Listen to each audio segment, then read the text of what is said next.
Now, for question number 2, I consider this as like a level 1.5. Okay, it's kind of straightforward, but it does pose some challenges to some students. Now, you have a +3 right here on the left. So what we do first is that we will first go ahead and do the -3. Okay, because we want to have the same kind of setup, a number raised to a power, and hopefully this is well, this is 4 to the x minus 3 power. So what we want is maybe on the right hand side we can rewrite it to something like 4 to a certain power. And now here's a challenge. That's where the 0.5 level comes in. 4 to the what power? It's 0. 4 to the what power is 0? Mm-hmm. 4 to the first power is just 4.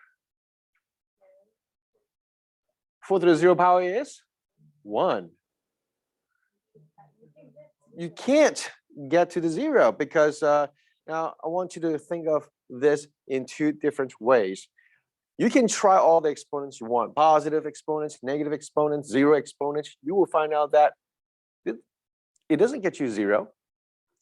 The other way you can also think about this is, well, if you think about what we did last week with the graphing stuff, you know, how we just have a graph that looks like this, and we said what? We said there's a horizontal asymptote at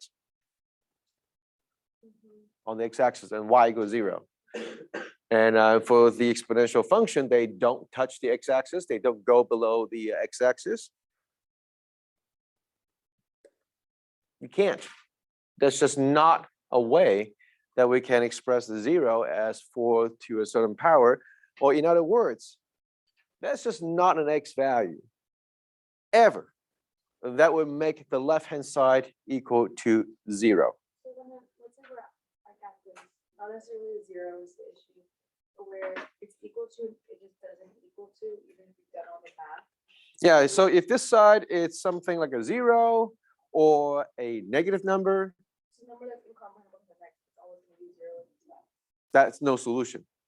Okay, so we say no solution in this case because we just couldn't get an x value that would make the statement true. Going back to the beginning of the course, I emphasize on the thing that when we say solve, it's all about finding the value of x that would make the statement true.